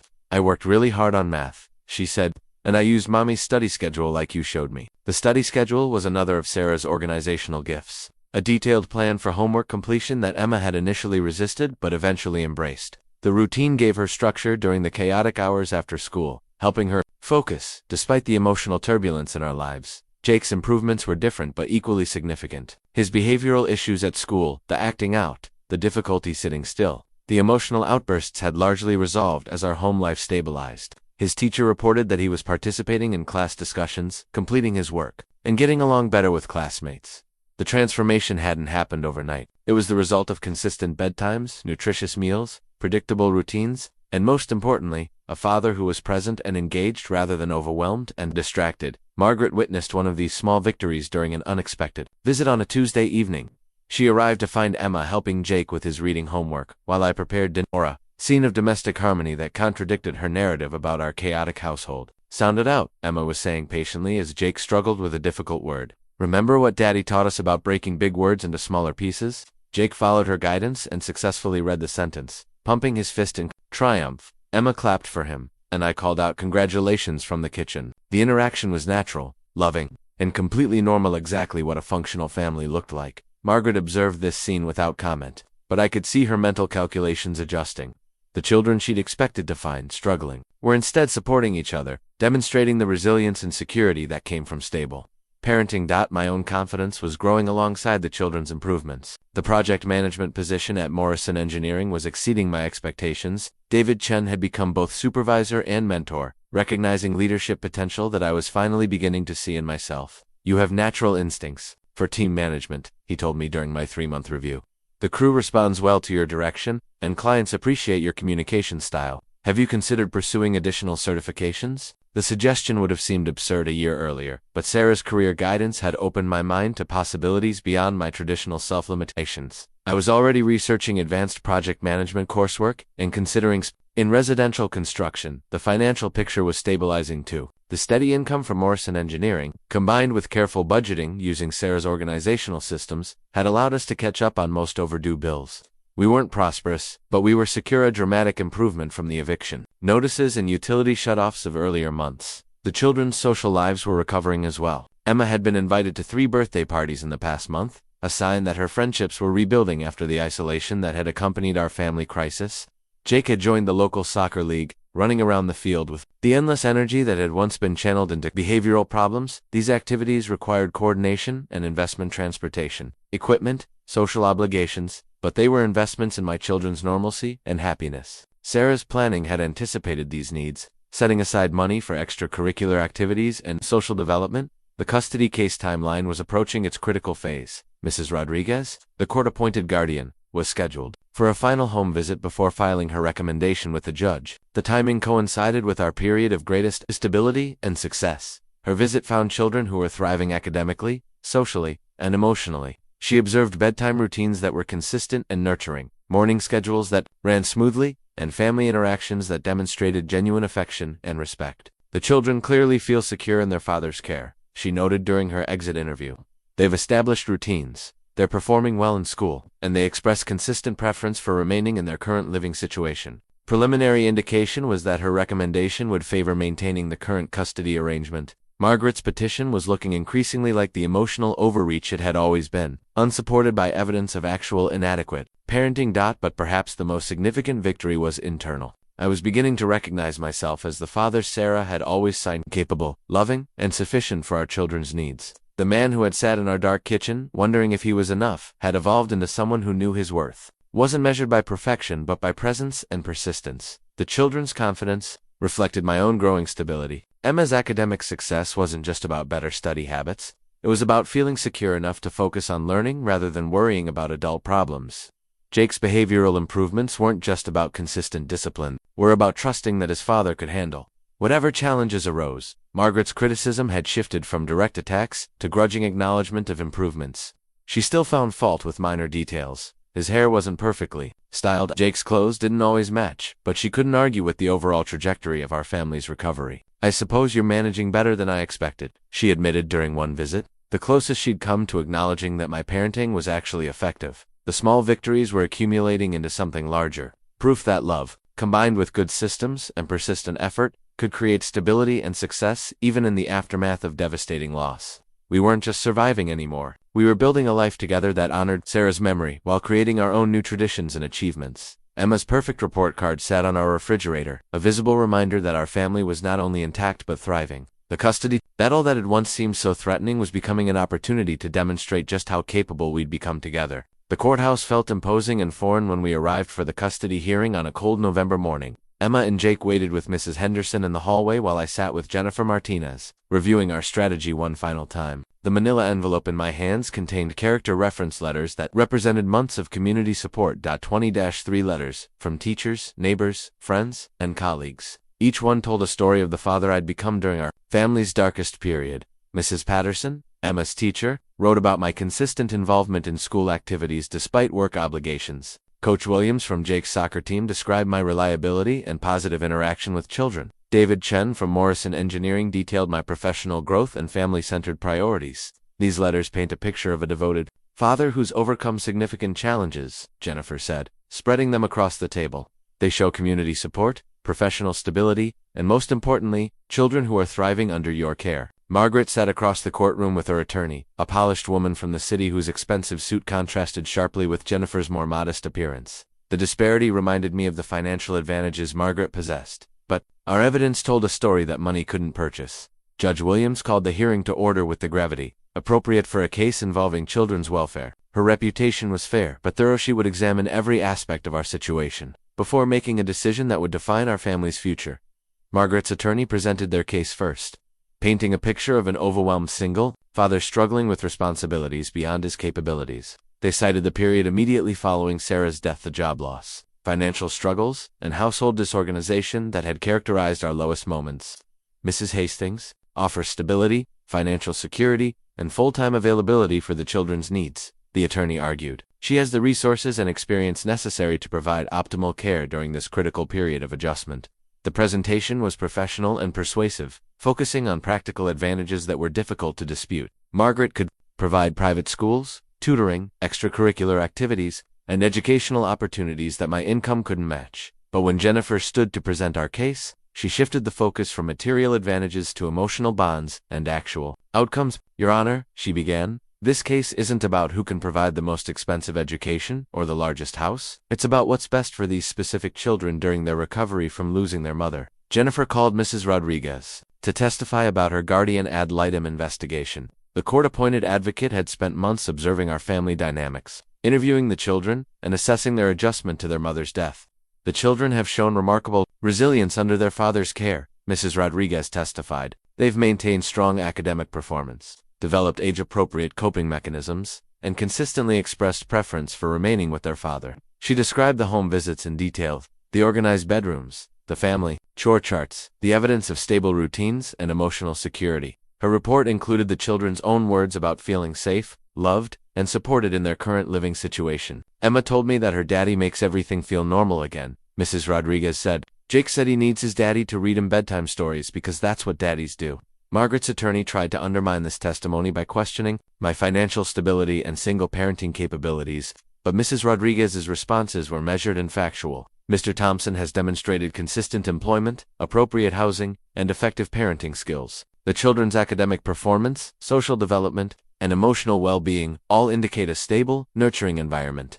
The character witnesses who followed painted a picture of community support that extended far beyond my individual efforts. Mrs. Henderson described my dedication to the children's daily needs. Coach Williams testified about my involvement in Jake's soccer activities. Mrs. Patterson detailed Emma's academic progress and positive adjustment. Each witness reinforced the same themes: reliability, devotion, and children who are clearly thriving under my care. The accumulation of testimony created an overwhelming narrative of successful single parenting. When I took the stand to testify on my own behalf, Judge Williams asked direct questions about my parenting philosophy and long-term plans for the children. Mr. Thompson, how do you respond to concerns about your ability to provide the same level of stability and opportunity that Mrs. Hastings could offer? I thought about Sarah's letters, about the confidence she'd helped me discover, about the evidence of our success that surrounded us every day. Your Honor, I can't promise my children the most expensive education or the largest house, but I can promise them the most important thing: a father who will be there for every homework assignment, every soccer game, every nightmare, and every celebration. They've already lost their mother. They shouldn't have to lose their father. 2. The courtroom was quiet as I described our daily routines, our family traditions, our ways of honoring Sarah's memory while building new lives together. I talked about Emma's perfect report card, Jake's improved behavior, our growing stability and confidence as a family unit. These children need their father, I concluded. Not because I'm perfect, but because I'm theirs. Margaret's testimony was emotional and well-intentioned, but revealed the fundamental flaw in her case. She spoke about what she could provide for the children, resources, opportunities, advantageous, but struggled to articulate what they actually needed from her specifically. When Judge Williams asked about the children's expressed preferences, Margaret's response was telling. Children don't always know what's best for them, she said. Sometimes adults have to make difficult decisions for their welfare. The statement undermined her case by suggesting that the children's own voices were irrelevant to their custody determination. Judge Williams visibly frowned at the baity implication that children's feelings about their living situation were unimportant. Jennifer's closing argument was brief but powerful. Your Honor, this case began with accusations that Mr. Thompson was incapable of caring for his children. The evidence shows exactly the opposite. These children are thriving academically, emotionally, and socially under his care. They have a stable home, a loving father, and a supportive community. Most importantly, they have clearly stated their preference to remain with their father. She paused, letting the weight of accumulated evidence settle in the courtroom. Mrs. Hastings loves these children, and her desire to help them is admirable. But love doesn't require custody. She can be a wonderful grandmother while Mr. Thompson continues to be the excellent father he's proven himself to be. Judge Williams recessed for deliberation, leaving us to wait in the hallway with nervous energy and cautious hope.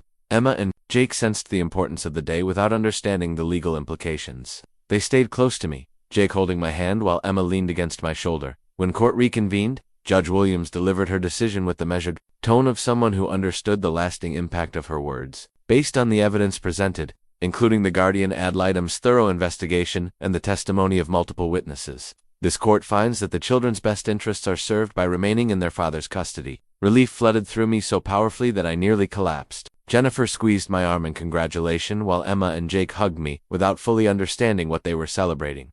Judge Williams continued her ruling, addressing Margaret directly. Mrs. Hastings, your love for your grandchildren is evident, and your desire to help them is commendable. However, the evidence shows that Mr. Thompson has provided stable, loving care that has enabled these children to thrive despite their loss. Your petition is denied. The custody battle that had consumed months of our lives was over. My children would stay with me in our home, as the family Sarah had entrusted me to protect and nurture. As we left the courthouse, Margaret approached with tears in her eyes. I just wanted what was best for them, she said quietly. I know, I replied. They're lucky to have a grandmother who loves them so much. We'll figure out how to do this together. It was the beginning of a conversation that would take time to fully develop, but it was a start toward healing the rifts that grief and fear had created in our extended family. The court ruling sat on our kitchen table for 3 days after the hearing, the official document that declared I was a fit parent and our family would remain intact. I read it multiple times, each reading bringing fresh waves of relief and vindication. The petition for custody modification is hereby denied.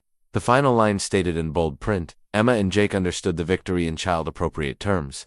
They got to stay home with Daddy, sleep in their own beds, and keep going to their same school with their same friends. The legal complexities were beyond their comprehension, but the security it provided was immediately apparent in their relaxed shoulders and easy laughter. Are we safe now? Emma asked, the evening after the hearing, climbing into my lap for our usual bedtime story routine. We're safe, I confirmed, holding her close. We're going to stay together, right here in our house, just like we planned. Jake nodded seriously from his position sprawled across the couch. Good, he said with the matter-of-fact acceptance of childhood. I didn't want to move to Grandma's house anyway. She doesn't know how to make pancakes the right way. Their resilience amazed me.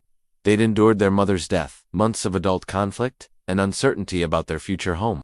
Yet they bounced back with the remarkable adaptability that children possess when they feel fundamentally secure.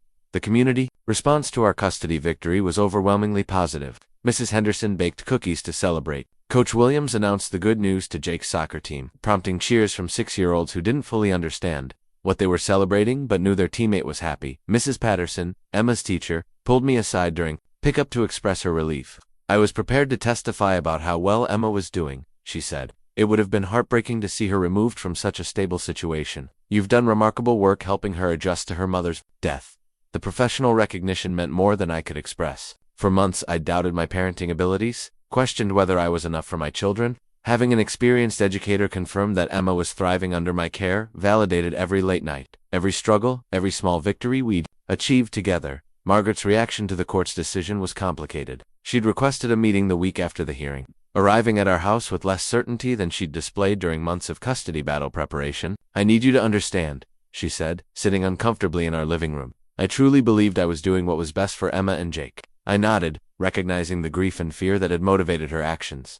Losing Sarah had been devastating, for all of us. But Margaret's response had been to try to control what she could her grandchildren's living situation. "I know you love them," I replied, "and they need their grandmother in their lives, but they also need their father." The conversation that followed was tentative but necessary. Margaret acknowledged that the children appeared happy and stable. In our home, she admitted that my parenting skills had improved dramatically since the chaotic months immediately following Sarah's death. "I may have underestimated your capabilities," she said quietly. "Sarah always insisted you were stronger than you knew." Perhaps she was right. It was the closest Margaret had come to apologizing for the custody challenge, and it opened the door to rebuilding our relationship on healthier terms. The children needed both their father and their grandmother, but within appropriate boundaries that respected our family's autonomy. Sarah's letters had prepared me for this moment too. Hidden in her collection was one marked for when you need to forgive, addressing the inevitable conflicts that would arise in our extended family relationships. "Forgiveness isn't about forgetting what happened or pretending it doesn't matter," she'd written. "It's about choosing to move forward without carrying the weight of anger. Margaret will make mistakes because she's human and she's grieving. Don't let those mistakes define your relationship permanently." Reading Sarah's wisdom about forgiveness helped me approach Margaret with empathy rather than resentment. She'd caused us significant stress and expense, but her motivations had been love for her grandchildren, however misguided her methods. We established new visiting arrangements that honored Margaret's relationship with Emma and Jake, while maintaining my authority as their father. Sunday dinners at her house became a weekly tradition. She helped with transportation to activities when my work schedule was challenging. The children benefited from having both their father and grandmother actively involved in their lives. The legal victory also brought unexpected professional opportunities. David Chen at Morrison Engineering had followed the custody case with interest. Impressed by my ability to maintain job performance despite personal challenges, "You've shown remarkable character during a difficult period," he said during our next project review. "That kind of resilience is exactly what we look for in leadership positions." He offered me enrollment in an advanced project management program. With company sponsorship for the coursework and certification fees, the opportunity would position me for promotion to senior project manager within 2 years. A career trajectory I'd never imagined possible.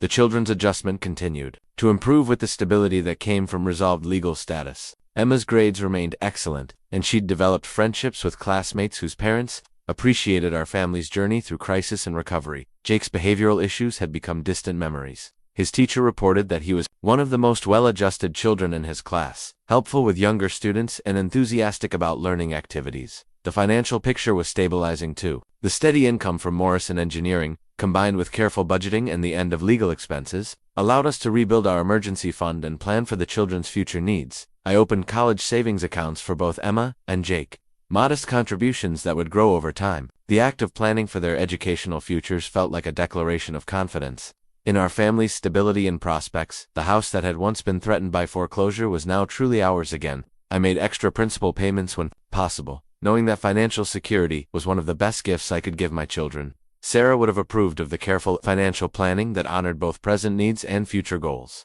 The most profound change was internal. The man who had sat in our dark kitchen, questioning his adequacy as a father, had evolved into someone who knew his worth wasn't determined by external circumstances but by consistent love and commitment. The children sensed this transformation in me. Emma stopped asking anxious questions about whether we'd be okay. Jake's nightmares about losing his home disappeared entirely. They felt secure because I felt secure, and that security translated into freedom to be children rather than worried. Co-conspirators in adult survival. One evening in December, as we decorated our Christmas tree with ornaments Sarah had collected over the years, Emma made an observation that captured our journey perfectly. "Daddy," she said, hanging a handmade decoration from her kindergarten class, "I think Mommy would be proud of us." Jake nodded solemnly. "We're still a family," he added, "just a different kind of family than before." Their words brought tears to my eyes. Not tears of grief this time, but tears of gratitude for children who understood that love endures beyond loss, that families can be broken and heal stronger than before. The custody victory had given us legal security, but the real victory was deeper. We'd proven to ourselves and our community that love, persistence, and good systems could overcome seemingly impossible challenges. The family Sarah had entrusted to my care was not just surviving, we were thriving. Margaret's final acknowledgement came in the form of a Christmas card that arrived 2 weeks after our tree decorating evening. Inside, she'd written a message that felt like the closure we'd all needed. To a father who proved he was always enough, and 2 grandchildren who were blessed to have him.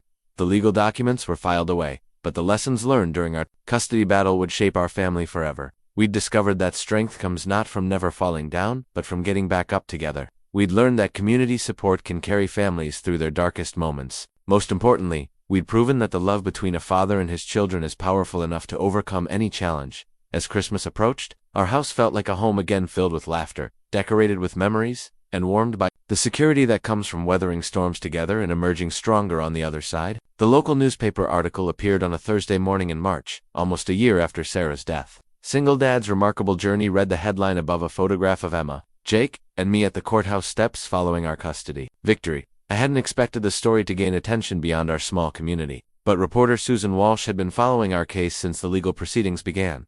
The article painted our story as one of resilience and determination, focusing on the transformation from overwhelmed widower to confident single parent. Susan had interviewed Mrs. Rodriguez, Jennifer Martinez, and several community members who'd supported us through the custody battle. Marcus Thompson exemplifies the strength that emerges when love meets adversity, the article concluded. His children's academic success, emotional stability, and clear happiness demonstrate that effective parenting isn't about perfection, it's about presence, persistence, and unwavering commitment. The positive media attention brought unexpected opportunities. The state's single-parent network contacted me about speaking at their annual conference. Local parenting groups requested presentations about managing grief while maintaining stability. For children, what had been our private struggle was becoming a source of hope for other families facing similar challenges. The speaking engagements were initially terrifying, standing before audiences of 50 or more people, sharing intimate details about our lowest moments and gradual recovery, felt exposed and vulnerable. But the response was overwhelmingly positive, with parents approaching afterward to share their own stories and seek advice. "You made me realize I'm stronger than I thought," one single mother told me after a presentation in the neighboring county. "If you could rebuild your family after losing your wife, I can handle my divorce and custody issues." These conversations reminded me that our story wasn't unique in its challenges many families face. Devastating losses and seemingly impossible circumstances. What made our experience valuable was the proof that recovery was possible with the right support systems and persistent effort. David Chen at Morrison Engineering had been following my speaking activities with interest. During my annual review, he made an observation that surprised me.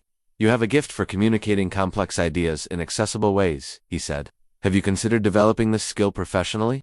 He explained that construction companies increasingly needed professionals who could bridge the gap between technical expertise and client communication. Project managers who could explain complex processes to homeowners, mediate disputes between contractors and clients, and translate architectural plans into understandable terms were valuable assets. "We're expanding our residential division," David continued. "We need someone to lead client relations and team training. Your combination of field experience, formal education, and communication skills makes you an ideal candidate." The promotion to senior project manager and client relations specialist represented a 40% salary increase and significant professional advancement. More importantly, it aligned with the teaching and mentoring aspects of work that I'd discovered I enjoyed. The children were proud of my professional recognition, even though they didn't fully understand what client relations meant. Emma helped me prepare presentation materials, using her artistic skills to create visual aids for training sessions. Jake declared that his daddy was important at work, which felt like the highest compliment possible.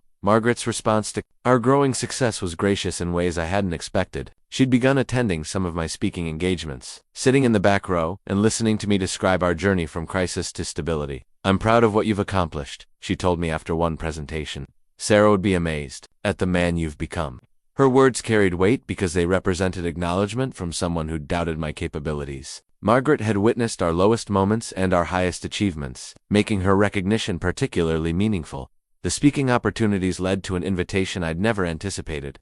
The National Single Parent Network requested that I apply for their annual Parent of the Year award. The application process was extensive, requiring documentation of parenting achievements, community involvement, and professional development. Jennifer Martinez helped me compile the application materials, which read like a testament to transformation. Academic records showing Emma's continued excellence and Jake's behavioral improvements.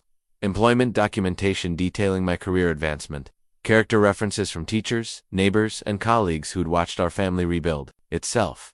"This application tells an incredible story," Jennifer said, as we reviewed the completed paperwork. "You've not only maintained your family during crisis, you've helped other families do the same through your speaking and community involvement." The nomination process included interviews with the children, who spoke enthusiastically about our family life and their father's dedication to their happiness and success. Emma described our morning routines, homework help, and bedtime stories with the pride of a daughter who felt completely secure in her father's love. Jake's interview was simpler but equally powerful. When asked what made his daddy special, his answer was direct: "He makes everything okay, even when sad things happen."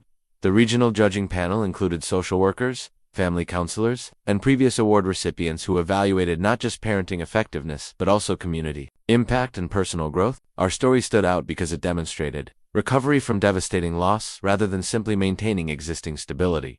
The regional award ceremony was held in the state capitol, with Emma and Jake dressed in their finest clothes and beaming with excitement about their father's recognition. Margaret attended as well, having transformed from adversary to supporter in ways that honored Sarah's memory and our family's healing. Regional Single Parent of the Year felt like vindication for every struggle, every doubt, every moment when I'd wondered if I was enough for my children. But more than personal recognition, it was proof that our journey could inspire hope in other families facing similar challenges. The local newspaper ran a follow-up story about the regional award, which generated even more speaking requests and community recognition. Our mailbox filled with letters from single parents sharing their stories and thanking me for demonstrating that recovery was possible. One letter particularly moved me.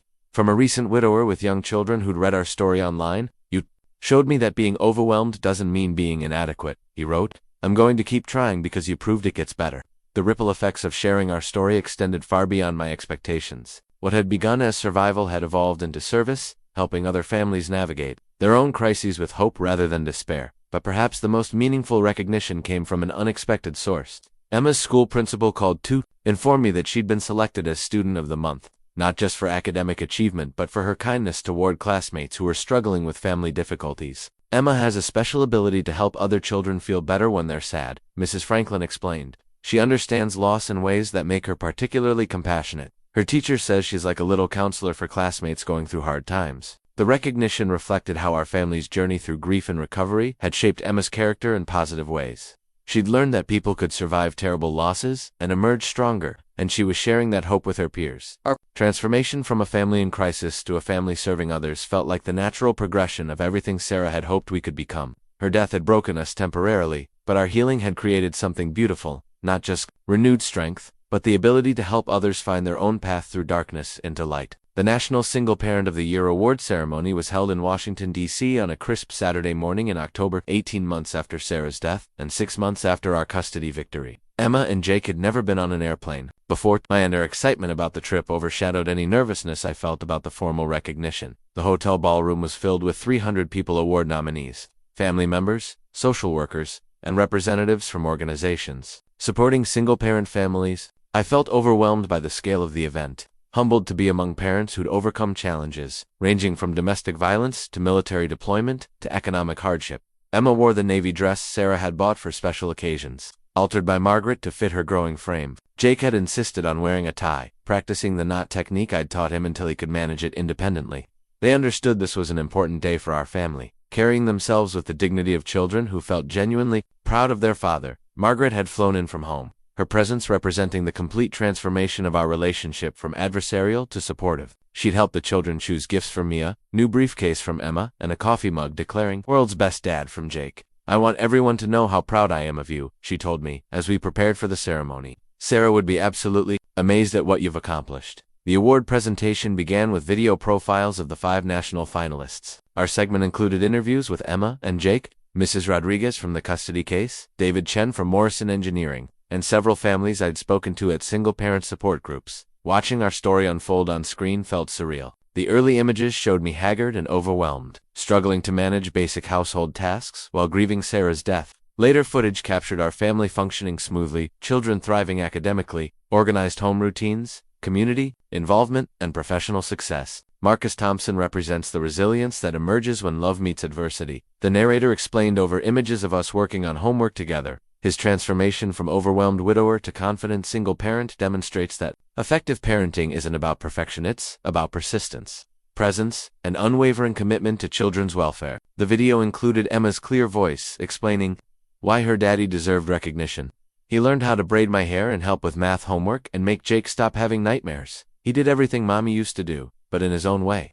Jake's contribution was simpler but equally powerful. "My daddy makes the best pancakes now, and he reads all the voices in storybooks just like mommy did." When the presenter announced my name as the National Single Parent of the Year, the applause felt overwhelming. Emma and Jake jumped from their seats, clapping enthusiastically while Margaret wiped tears from her eyes. Walking to the podium with my children beside me felt like the culmination of every struggle, every small victory, every moment of doubt we'd overcome together. The Crystal Award was beautiful, but But the real recognition was the opportunity to address an audience of people who understood the challenges and triumphs of single parenthood. 18 months ago, I began, my voice steadier than I'd expected. I sat in my kitchen wondering if I was enough for my children. My wife had just died, my mother-in-law was seeking custody, and I was failing at almost everything that mattered. I talked about Sarah's hidden letters, about community support that carried us through crisis, about children who'd shown remarkable resilience in the face of devastating loss. I described the transformation from survival mode to stability to service, emphasizing that recovery was possible even from the deepest grief.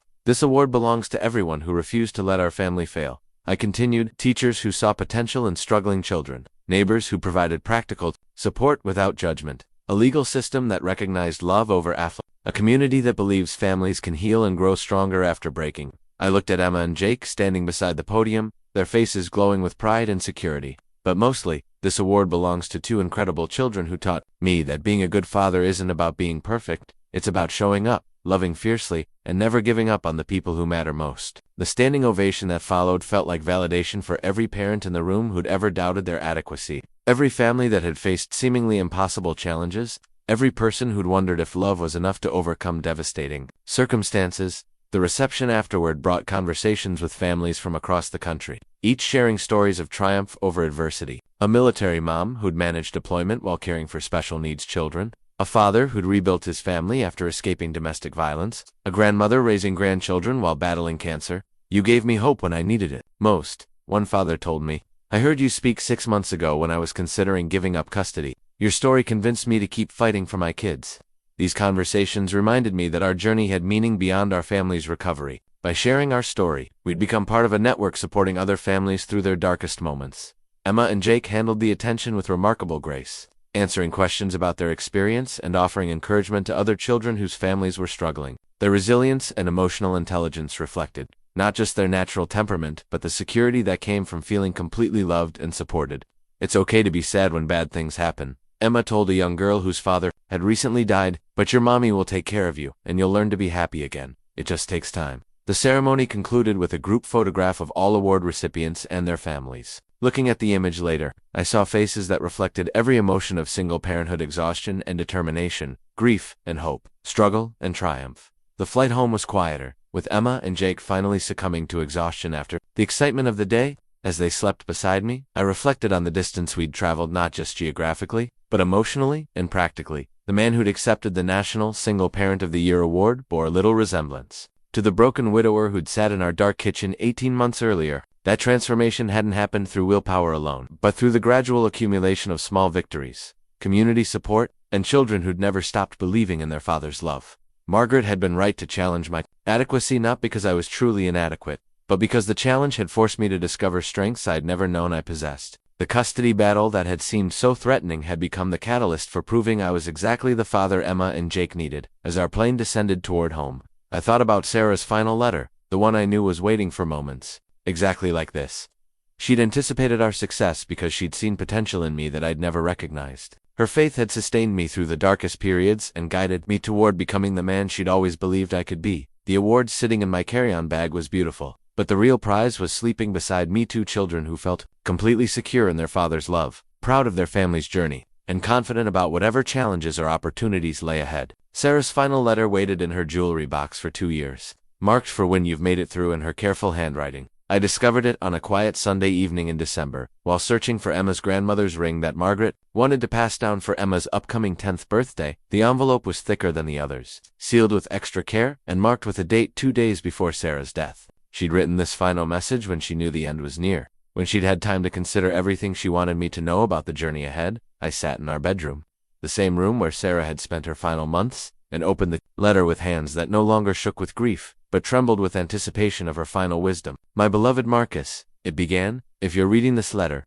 then you've done something I always knew you could do, but you never believed yourself. You've not just survived losing me, you've thrived. You've become the father I always saw in you, the man I fell in love with, and something even more, a person who helps other people find their strength. Her words brought tears of gratitude rather than grief. She'd known, somehow, that our story would extend beyond our own healing too, helping other families navigate similar challenges. I've watched you grow from the uncertain young man I married into someone who could handle any crisis with grace and determination. You didn't know your own strength because you'd never been tested by real adversity, but I knew that when life demanded everything from you, you'd find ways to give even more. The letter continued with reflections on our marriage, her gratitude for the life we'd built together, and her absolute confidence in my ability to guide Emma and Jake through whatever challenges awaited them. You're going to doubt yourself sometimes. That's human and normal. But remember that doubt is just fear in disguise, and you've already proven that love is stronger than fear. You've rebuilt our family into something beautiful and new while honoring everything we created together. Sarah addressed the custody battle directly, as if she'd foreseen Margaret's challenge and my eventual victory. My mother tested you because she was terrified of losing more than she already had, but her challenge gave you the opportunity to prove to yourself and everyone else that you were always enough. Sometimes we need external validation to recognize internal strength. She wrote about professional growth, community involvement, and the speaking opportunities that had emerged from our experience. You're going to help other families, Marcus. Her story will give hope to parents who think they can't survive devastating loss. You'll show them that broken families can heal stronger than before, that single parents can raise thriving children, that love really is enough when combined with persistence and community support. The letter's tone shifted as Sarah addressed the future she wouldn't share with us. I want you to know that I expect we'll find love again someday. Not to replace what we had, but to create something new and different and equally beautiful. Emma and Jake need to see that life continues after loss, that their father deserves happiness, that opening your heart to love again honors rather than betrays the love we shared. The suggestion still felt impossible, though less like betrayal than it had in earlier grief. Sarah's explicit permission to find love again was a gift I wasn't ready to unwrap. But I could imagine a future where loneliness might give way to companionship. When that time comes, and you'll know when it's right, choose someone who loves our children as much as they love you. Emma and Jake deserve a stepmother who sees them as blessings rather than complications. They deserve to grow up in a home filled with love and laughter and the security that comes from adults who are committed to their welfare. Sarah's practical advice continued with guidance about dating as a single parent, introducing new relationships to children, and maintaining appropriate boundaries during family transitions. Her foresight was remarkable, anticipating challenges I hadn't yet considered. Remember that Emma and Jake's opinion matters, but they're children, and you're the adult. They need you to make wise decisions about who becomes part of our family. Trust your instincts, take your time, and don't settle for anything less than extraordinary. The letter concluded with reflections on legacy and the future she envisioned for our children. Emma will go to college and probably become something amazing like a teacher, or doctor, or writer. She has your determination and my organizational skills, a dangerous combination in the best possible way. Jake will surprise everyone with his creativity and kindness. He has a gentle heart that will make him an exceptional man someday. Sarah's final paragraphs were addressed to Emma and Jake, messages for me to share when they were old enough to understand. Tell Emma that I'm proud of the young woman she's becoming, that I see my strength and her father's goodness in everything she does. Tell her that being smart and kind is more important than being perfect, and that she has permission to make mistakes as long as she learns from them. Tell Jake that his hugs were the best medicine I ever received, that his silly jokes made even the hardest days bearable. Tell him that being gentle doesn't mean being weak, and that the world needs men who can be both strong and tender. The letter ended with words that felt like benediction. Thank you for loving me enough to fight for our family when I couldn't fight anymore. Thank you for becoming the man I always knew you could be. Thank you for giving our children a father who proves that love conquers everything, including death. I sat with the letter for hours, reading certain passages repeatedly, absorbing Sarah's final gift of encouragement and permission to build a future she'd helped make possible. The next morning, I shared appropriate portions of the letter with Emma and Jake. They listened with the mature attention of children who'd learned that some conversations required their best listening. Mommy knew we'd be okay, Emma said after I finished reading Sarah's messages to them. She knew you'd take good care of us. Jake nodded seriously. She was right. We are okay. We're even happy most of the time. Their words captured the miracle of our healing. We were more than okay. We were thriving in ways that honored Sarah's memory while creating our own new traditions and joy. Later that week, Margaret made an unexpected request. I'd like to frame one of Sarah's letters, she said. The one where she writes about forgiveness. I want to remember that lesson. Her request represented the completion of our family's healing circle. Margaret had transformed from adversary to ally, grandmother to trusted supporter, critic to advocate. Sarah's wisdom about forgiveness had guided us all toward better relationships. That evening, as I tucked Emma and Jake into their beds, I reflected on the distance we'd traveled since Sarah's death. The man who'd been called incapable had become a nationally recognized father. The children who'd faced potential removal from their home were thriving academically, socially, and emotionally. But the real measure of our success wasn't external recognition or professional achievement. It was the laughter that filled our house, the security in my children's eyes, the confidence I felt in my role as their father. We'd proven that families could survive devastating loss and emerge stronger, that love combined with persistence could overcome any challenge. Standing in the doorway of Emma's room, watching her sleep peacefully. I whispered a promise Sarah would never hear, but somehow understood. I kept them safe. I kept us together. I became the father you knew I could be. The future stretched ahead with possibilities. I was finally ready to embrace professional growth, community service, and perhaps someday, the kind of love Sarah had encouraged me to find. But whatever came next, it would be built on the foundation we'd created together, a family that had faced the worst life could offer, and discovered they were stronger than they'd ever imagined.